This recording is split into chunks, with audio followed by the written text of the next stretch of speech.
Welcome to the Football Den. I'm your host, Dan. How everybody doing today, man? Before we get started, you already know, man, make sure you like, share, subscribe to the channel. Make sure you should share the videos, man. Like the videos. I need all my videos liked up, man. Make sure you like our clips that we post everywhere on all social media platforms, which includes Instagram, X, and TikTok. So make sure y'all look out for those, look at those, and like those up and comment on those. Appreciate y'all. Once again, this is the Football Den. So I really do appreciate y'all for rocking with me today. We're gonna get into NFL football. You know, I love me some football. I don't know why I'm saying all that. I'm tripping right now, but I appreciate everybody that's right. I'm just messing with y'all. I appreciate everybody that comes in and watch the channel with me and kick it with me and listen to my thoughts and my opinions on how I feel about each week of football. The football's coming to a close, guys. So it's gonna be basketball season mostly. So y'all get prepared for that. We got basically a month left of football. We got a week left for college football. We got a month left of football. So let's enjoy as much football as we can until it ends after the Super Bowl. But we're going to get into the NFL playoffs, starting with the wild card, Super Wild Card weekend. We got a lot of great games. I think this is one of the best wild card weekends that we've had in a minute. I think the best since they started the Super Wild Card, in my opinion. There's a lot of competitive games, a lot of games where if you go for either side, you could be right. It's a potential that either side can win when it comes to all of these games, including games like the Panthers and Rams, which we're probably going to talk about first. Yeah, my opinion on that. So we got some great games to talk about. We're going to talk about who's going to win. But the first game that starts all Super Wild Card, which will be on Fox, we got LA going back to the Panthers. They played the Panthers week 13. Panthers got their victory, a shocker, upset. But we're going to talk about that game. We got to talk about one of the oldest rivalries in NFL history, Packers at Bears. So we're going to check that game out. We're going to check out another game, which is going to be electrifying, two quarterbacks that people feel like are the top tier guys in this game, including Trevor Lawrence. Even like saying that, Trevor Lawrence, a guy that, he's been inconsistent the last few years. He's looking like the guy that everybody thought he was, going against one of the greats of his generation in Josh Allen. That's going to be a great game to start off Sunday night. Then after that, we got a game that many people are anticipating to be a banger when it comes to the 49ers at Philly. Last time the 49ers and Philly saw each other in the playoffs, Brock Purdy hurt his elbow, and the Eagles end up beating 49ers convincingly. They took them, and then they ended up taking that trip to the Super Bowl. We're going to get into that. The last game of Sunday, we got to get into it. Justin Herbert versus a young, fresh Drake May. We're going to get into that banger. Jim Harbaugh and Vrabel. Then to end off Super Wild Card on Monday, we're going to get into the Houston Texans and that great defense going against the legend, four-time MVP, Pittsburgh Steelers and Hall of Famer Aaron Rodgers. So we're going to get into that. But the first game, before we get started, once again, make sure y'all like, share, subscribe to the channel. Make sure you like the video. Like I said, them likes add up, and I love you guys' opinion. Make sure you comment on all our videos. You know what I'm saying? I love y'all opinion, even if it's positive or negative. I love getting feedback and hearing other people's opinions on my opinions. So I appreciate that. And let's get it started. I know I don't like keep y'all waiting. First game, like I say, to start off Super Wild Card weekend, the Rams at the Panthers. Like I told you guys, the Panthers beat the Rams 24-31 last time they played against each other. So this is a rematch. And I'm going to be quick with this game. Even though I say it's a pick 'em, a lot of people are picking the Panthers. I'm shocked, even though they're 8-9, they lost to make it. The Falcons had to win for them to make the playoff, which is crazy. But I'm going to go with the Rams. I think they'll redeem themselves going into this game. I don't have it. I think the odd maker saying it's like a 10-point favorite. I think it's going to be pretty close because I like that Panthers defense. I think the Panthers defense is pretty good. And the DC of the Panthers used to be at the Rams. He was at the Rams 5 years before he got to the Panthers, so he's familiar with that Rams offense. So I think the Panthers defense will be prepared. It's all about what Bryce Young does on the Panthers offensive side, and if they can get a run game, which I think Rico Dowd, he's due for a great game. I think they can keep them in this game, make it competitive. But I do have the Rams winning this game. Give me the Rams. I have it 30-24. 30-24 Rams. I think the Rams will go out. I think Matthew Stafford has a great game. I also do think he throws one pick. The Panthers get a pick off of them, but I think the running game, Kyle Williams and Corum, I think they get going, and I think the duo of Devontae Adams and Puka gets going too in that game, and the Rams leave Carolina with up 30-24. That's my score on that. Next game I want to get into, one of the oldest NFL rivalries ever since Curly Lambeau and George Halas were player coaches. So this is a 100-year-old rivalry, one of the greatest rivalries in the NFL, one of the greatest rivalries in sports. The Packers at Bears. Last time the Packers went to the Bears in the playoff was NFC Championship in 2010, where Aaron Rodgers and the Packers led through and beat the Bears at Bears to go to a Super Bowl, and Aaron got his first chip. Give me the Bears. I'm going to take the Bears. I just feel like the Packers are limping their way in the playoffs. I know a lot of people are like, they rested their players. I think it's not more of resting. I think it's more of the players are just hurt and they're banged up. Not resting like, let's keep them fresh. I think they're banged up. I think they're going to walk into this game banged up. Jordan Love, you don't know what you're going to get out of him. I think Jordan Love will be competitive. I think it's going to be a competitive game, but I think the Bears will get the dub at the end. I think it's going to be a close game. I got 28-24. This is going to be a close game. Whoever gets the ball last will win it. And I think the Bears. It has nothing to do with trusting Caleb Williams more than trusting Jordan Love. I trust the Bears offense more than I trust the Packers offense. I just do. You don't know what's going to happen when it comes to those wide receivers, because those wide receivers, the wide receiver core for the Packers can never stay healthy. Somebody's always hurt. And I just feel like one of those guys just tweak something, and it's just like the game just going to change and it's going to go in the Bears' favor. Now, the Bears do have a terrible defense. Their defense is terrible. I know people are like, they turn the ball over so much then. That don't mean, bro. So what? Anybody can get a turnover. Somebody can fumble, you pick it up. That counts as a turnover. The quarterback can throw the ball, get hit in the air, and you pick it off. That's a turnover. That don't mean nothing. They still not stopping nobody from scoring. Like my boy Keon Breed, my boy Breed, 31 for the Bears. He got I think he lead the league in interceptions, but he's given up about 6 or 7 touchdowns. Also, he got a lot of picks, but he's also given up a lot of touchdowns. It's like Trayvon Diggs. Y'all talk about Trayvon Diggs, not even trying to get on that for real, but he plays for the Packers. Y'all talk about him, he get 11 interceptions, but he also give up all the yards too. So give me the Bears in this game, man. Give me the Bears. I just trust Ben Johnson more than I trust Matt LaFleur in this situation. Matt LaFleur does have the experience, but also the Packers, their D-line doesn't get any pressure on the quarterback. They don't get any pressure on the quarterback without Micah Parsons. Micah's out for the season. So I just feel like that's going to hinder that D-line. Without Micah's presence being there, I feel like the Bears have the advantage when it comes to the O-line. Caleb Williams hasn't been touched that much anyway, but I think you need somebody like Micah Parsons to put fear into Caleb, to make him maneuver around and be scary in the pocket. But without him, I think Caleb's going to be comfortable. I think he's going to dart the Packers up. And I think the Bears end up winning that game, going to the next round, 28-24. Give me the Bears.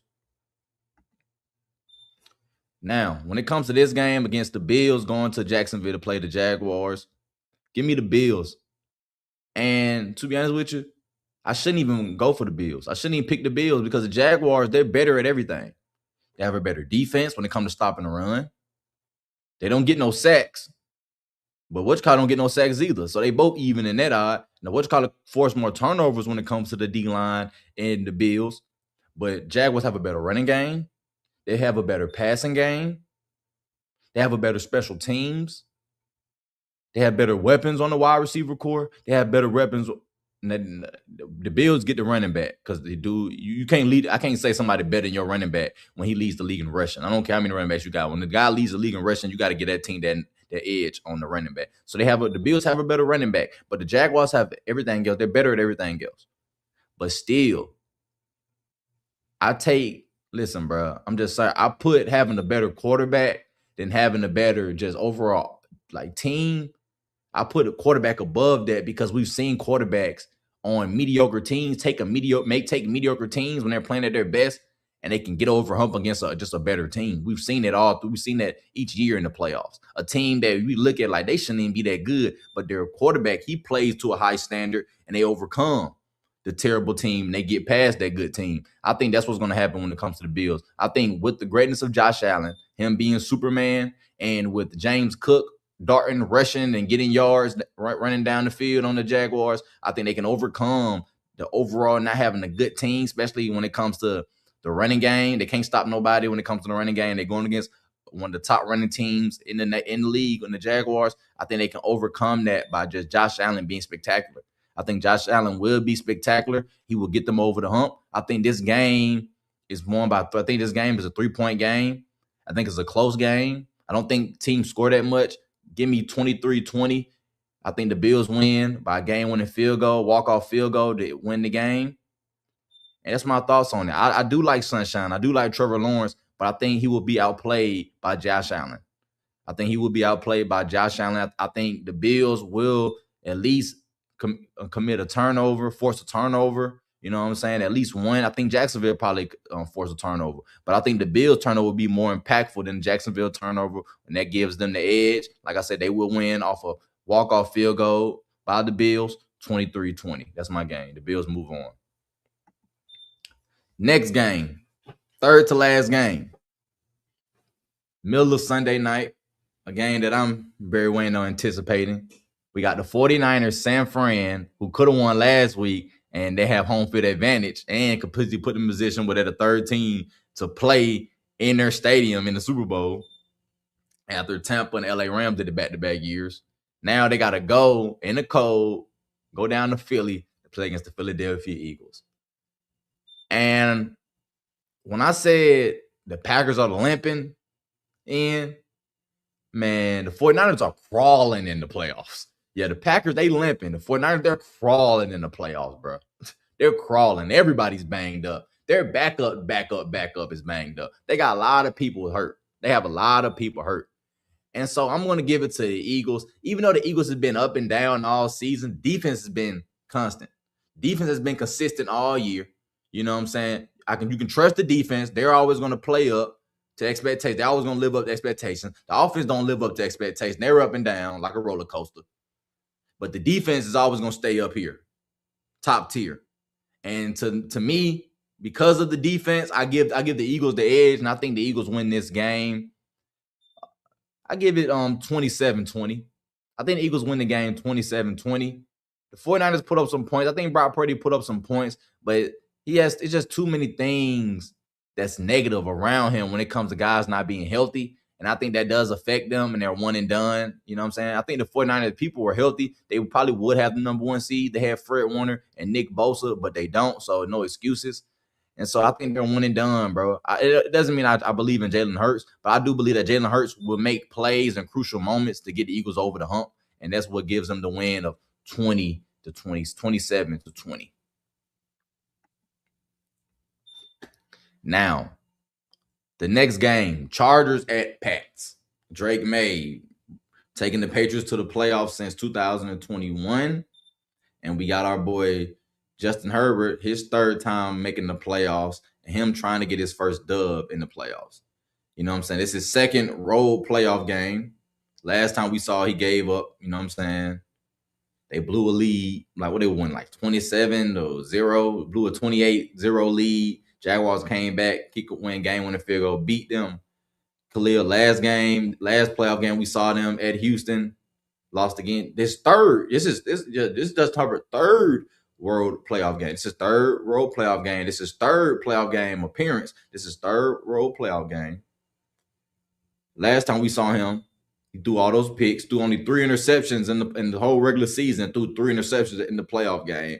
Really one of his worst performances of his whole career. You know what I'm saying? Usually you want to have your worst performances during the regular season, not during the playoffs. But he had one of his worst performances as a quarterback in the playoffs. It is what it is. Last year, don't worry about it. Forget it. New year, new you. Give me the Chargers, bro. Justin Herbert gets over the hump. At some point, bro, like even going back to Josh Allen, people can say the Jaguars are a better team then, but Josh Allen is the better quarterback, bro. He's the better quarterback. And sometimes, bro, I'm just sorry. Josh Allen, there's no excuses. Yes, the defense ain't that good. But he has a good enough defense. And in my opinion, he has a good enough offense to where he should be able to beat the Jaguars and at least get them to an AFC championship game. Same thing with Justin Herbert. Justin Herbert is good enough with the pieces around him, with this strong arm, his body type, with that defense that's legit top 5 defense. And he has the running backs, all the running backs are getting healthy at the right time, besides Najee Harris out for the season. I feel like he has a good enough team to get over hump to beat the Patriots team. Now, the Patriots, they're on a roll. But to me, they're a year too early to really have some impact in the playoffs. The Chargers, this is a game, to me, this is a must win for the Chargers. It's not about your seeding. It's not about the seeding. I told y'all this year. This year in the AFC, you're going to have to win at least about 11 to 12 games to make the playoffs. Everybody in the playoffs won 12 games. Think about it. Everybody in the playoffs won 11 to 12 games. Usually the 7 seed be a 9-win team like the Packers. That's how you know the AFC it's a lot of good teams. It's more good teams. It's more teams that can win the Super Bowl in the AFC than the NFC. NFC got some sleepers, but you're talking about better teams. I give that edge to the AFC. Justin Herbert has to win this game. He has to. He must win this game. He has to win this game. There's no other option. He has to win this game. And the reason why I say that is because, bro, you do not want to go 0-3. 0-3, then all we're going to talk about during this summer, 2026, Justin Herbert can't get over the hump. Justin Herbert, is he the quarterback for the Chargers? Should Jim Harbaugh go somewhere else? Should he find somebody else? Should he go pick another guy out? Is Justin Herbert really the guy? You know what I'm saying? Is all the hype on Justin Herbert, is it all the hype? Is it just fake hype? Should we get rid of is it false hope that he's going to be the quarterback people think he should be at his height, as his size, based on the production that he's put out in the last 5 years? Like, we know the narrative people are going to push out there. So he has to win this game. I think this is a good game. I think Pat score a lot of points. I think the Chargers score a lot of points. Even though Justin Herbert doesn't have a great online, I think he still can put up some great points. Give me the Chargers in this game. 31-28 Chargers. 38-28 Chargers. Justin Herbert finally gets that dub in the playoffs, and he moves on to the next round. Let's get to our last game of the Super Wild Card Weekend, a game that I'm excited to also watch because y'all know I love that bad man Aaron Rodgers, one of my favorite quarterbacks growing up as a kid. A lot of heartbreaks watching him beat my Falcons, but also when he wasn't playing the Falcons, I was a fan watching him dart everybody else up. So shout out to Aaron Rodgers. Houston Texans, best defense in the game, only giving up about 18 points a game. Great secondary. Everybody in the secondary got, I think, like four or more picks this season. Great secondary. They commit turnovers. Two of the best. They got the best edge pass rush duo in the game, and Danielle Hunter with 15 sacks, and that boy Will Anderson with 12 sacks. So they got a dynamic duo right there. They got 2 good D tackles too. They got a lot of great weapons. Aaron Rodgers, all he got is DK, Freiermuth, Austin, Adam Thielen, who he got like a month ago, MVS, who he got like a month ago, Scotty Miller, who comes in time to time in the slot, Skowronek, he comes in time to time, but he's mostly special teams. They got him from the Rams. Don't really have too many weapons. But give me the Steelers. I think the Steelers win this game. I got the score 24-20. Give me the Steelers, bro. And the reason why I'm going 24-20, because I really believe that, yes, Texans defense is great. But I think that goes in the Steelers' favor. Because Aaron Rodgers with him, he understands what he has to do to win games, bro. He understands he's going against a great defense. So he understands I got to get the ball out of my hand quickly. Because I can't let Danielle Hunter and I can't let Willie Anderson just wreck this game. I can't let these guys wreck this game and put us in high water to where now we can't impact the game at all. They're dominant, and now really the Houston Texans, all they gotta do is just score 10 points. All we get is 3 and we lose the game. You can't do that. You gotta be able to get that ball down the field. You gotta be able to test that defense in the middle of the field like you did against the Baltimore Ravens. Even if it's not open, you gotta force guys open, which Aaron Rodgers shown he can do. So give me the Steelers 2024. It's raining outside. It's crazy. It's pouring down out there. Oof. But yeah, give me the Steelers, bro. I think the Steelers can win this game. They're undefeated at home on Mondays. They've been undefeated for like almost the past 2 decades. Mike Tomlin has a great record. I think he's only lost like 3 games on Monday Night Football ever. I think he's 12-0 at home on Monday Night Football. So that goes in the Steelers' favors. I like CJ Stroud. I seen the offense is getting there. You know what I'm saying? Throwing the ball down the field. But I just believe in Alex Highsmith and TJ Watt. I think they get there too. I think Benton, Harmon, I think those guys get there too. I feel like Steelers, they're going against a team that wants to give play action, will give TJ Watt a little bit more time to get to the quarterback because they're looking for the deep pad. They're looking for the deep pad, looking for that deep ball. They're looking for the play action to throw the deep ball around. Houston, Texas, they really can't run the ball. So I think Steelers will stop that, which will put TJ Stroud in a position where he has to throw the ball, which might go in the Steelers' favor. They might get a turnover. Somebody, Jalen Ramsey might get a pick. Joey Porter, he's been good for the last month. So they got the weapons to stop CJ Stroud down. Now, if Pittsburgh O-line can't hold up to where even if Aaron Rodgers can't even get the ball out of his hand, even to throw the ball quick, he's still getting hit and stuff like that, it's going to be a long day, and it'll go in Houston's favor. But since I believe in Aaron Rodgers more than I believe in CJ Stroud, since I believe in Mike Tomlin more, I believe in DeMeco Ryans, I'm going to go with Steelers 24-20, and the Steelers finally get their first playoff win since 2016, the Miami Dolphins in the wild card. So that's that, y'all. That's my wild card prediction. I know a lot of y'all probably not even watching the college football game because belt to ass right now when it comes to Indiana and Oregon. Oof, I feel bad for Oregon. Every time Oregon lose in the playoffs or something, it's always a blowout or something. Jesus. They win big, they lose big. It's just crazy. Ugh. But yeah, man, that's my predictions. Let me know what y'all think. Do you agree? You disagree? Let me know. We'll see though. I'm gonna be watching the game just like y'all tomorrow. We're gonna recap every game every day. Once the game's over tomorrow, we're gonna talk about both games. Once the game's on Sunday over, we're gonna talk about them. And Monday, we're gonna talk about it. So y'all be on the lookout about that.